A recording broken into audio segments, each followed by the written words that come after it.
Hey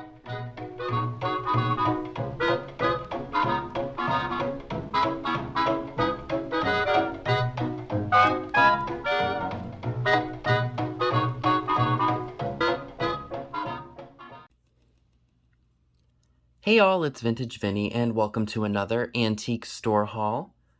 Everything that we're going to be looking at came from one of my many favorite antique stores that we have here in this area. I did spend a total of $107.28. Now that does include items that I bought that were not vintage that are also going to be up for grabs very, very soon. So everything I'm going to be sharing with you all in my haul today did not cost me $107 just for everything you're going to see. There were other things that were bought for resale or for myself that will, of course, help make me some money. So without further ado, let's go ahead and get started, shall we? This was the first thing that I grabbed. I really, really like the fish. It looks like they're jumping out of water here. This is made by Elvin. It was from Japan, and I believe it's redware, based on the bottom.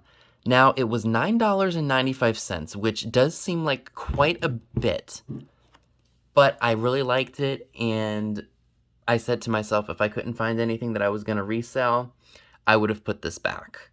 Now, if I'd have saw this at a thrift store and they had $9.95 on it, I would have thought they were 2 steps closer to crazy than they already are. So I decided to go ahead and buy it because I found some other stuff that's going to help pay for this. So I was really, really happy with that. For only $3.20, I picked up this really awesome tin. It's for Carite splicing compound tape by the Carite Company, which was, they had manufacturers in New York, Chicago, and San Francisco.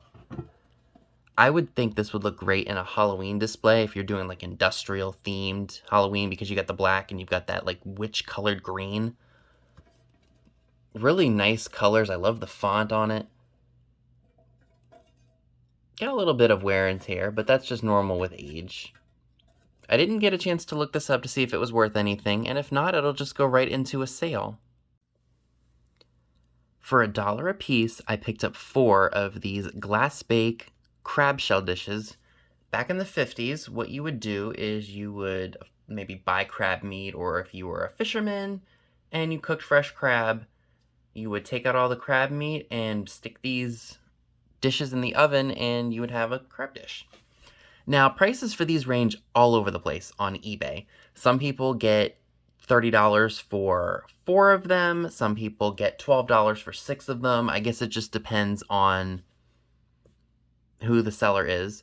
I will probably end up listing these for maybe $20, $25 and seeing if anybody budges. And these are in perfect condition. Usually when you find these, they're chipped. They've got a big old chunk out of them. I inspected each and every one of them before putting them into my basket, and they are pristine. For $1.25, I picked up this really awesome Esquire shoe polish bottle. It is unfortunately missing the cap, but that's okay because you can do so many things with bottles. You can either display them, you can put a flower in it if you wanted to. I mean, possibilities are endless. You could fill it up with colored water if you wanted to and just display it that way. I did that with my Avon Mermaid bottle. So that'll be up for grabs at a future live sale. So this was a very fun find. It's, I guess it's considered new old stock nowadays. It's from 1993. It's an Igloo Legend 1-quart cooler. It's basically a giant water jug. They had it marked at $1.15. The mall charged me $1.85. I'm not going to sweat 70 cents because this has about a value of about $16.99 is what I saw them go for. And this has the original strap and everything to it. And it, as you can see by the tag, it was never used. So I am pretty ecstatic with that. Again, that was just a total shot in the dark. It came from a booth that has really, really good prices on their stuff. And sometimes they have decent things in there that I think might have value. And sometimes they have just pure junk. This time I walked out and I was pretty surprised to see that.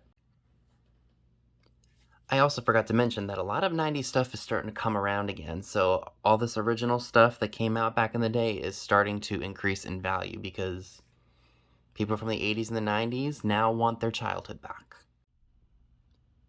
For $9.25, I did pick up this really awesome 1999 Lighthouse Cookie Jar. And what's really cool about it, when you lift the lid, the light on the inside turns on. How neat is that? Now, I picked this up thinking it would have just as much value as the alligator that I bought from this place a while back.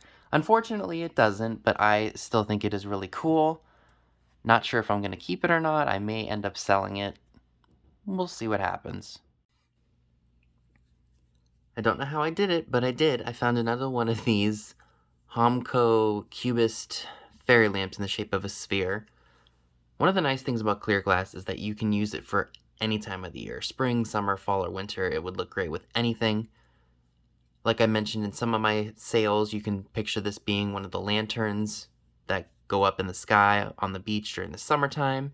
Winter would look great with a crystal ball in it. Fall, you could make it a crystal ball like for a witch. So many possibilities. And I did pay $4.71 for this.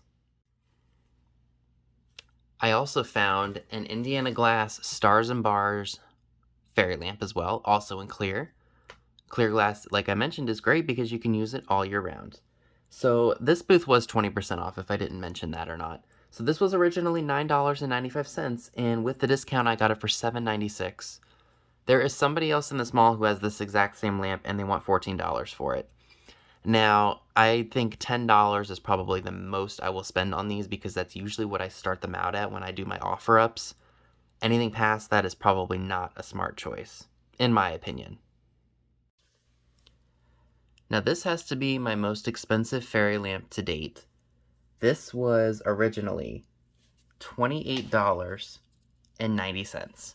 I did get it for 20% off, so I ended up spending $23.12. It is a Fenton piece. I'm not exactly sure how old. I know it's not terribly old because this is a newer Fenton sticker, but I really thought that you all would like it, and the best part about it is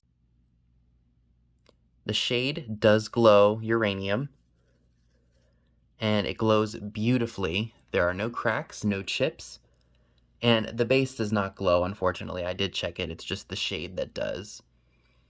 But really, really beautiful. The shade has like an iridescent look to it. I'll go ahead and turn the light on so you guys can see that. 1 second. And this is the base. Really nice iridescent scalloped edge. Got a really nice sparkle to it. And Fenton is stamped on the bottom there. And since I did pay up for this, this is going to be offered at a higher price. That's just how it goes. We pay up for this stuff, we have to ask more with the starting offer.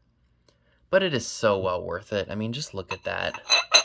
Again, it's my most expensive fairy lamp purchase to date, but sometimes you just gotta take a shot in the dark and see what happens. So that is a really nice piece. I picked up this really, really cool 1967 Campus Queen lunchbox. It's got the original thermos. However, I don't think that the cup and the fitter are original to it. I think it was added on to it at some point. As you can see, it does have some rust and some, color loss and everything. It was originally $13.95, and I got it for $11.16. But just look at the images on here. Like, look, definitely very 60s. This reminds me of Annette Funicello. They're at the dress shop. And I guess it was a board game too. Like it kind of doubled as a lunchbox and a board game, so that was really neat. I'm loving the top with the girls and the guys just gathering, listening to records and everything. Very 60s and dancing. I'm sure Vintage and Vinyl is drooling all over this imagery. And I think I can probably nab about $40, $45 for this. It's really, really cool. And the last item, and probably my most valuable item, is this really awesome 1977 Universal City Studios Nancy Drew Mysteries lunchbox. This one cost me $12.76 on sale from about $15.95. When I got home and I looked it up, I was pleasantly surprised to see that this one goes for, the condition is everything. I'm probably going to ask about 50 to 55 for it, but it's in good shape overall. Look at the images on the side there. This one looks very Halloween-y to me.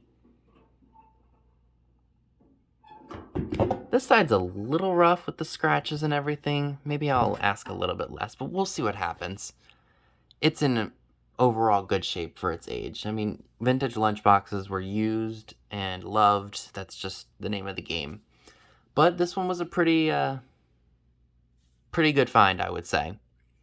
So that is everything that I would like to share with you all. Let me know in the comments section below, what was your favorite item or favorite items I shared in this video?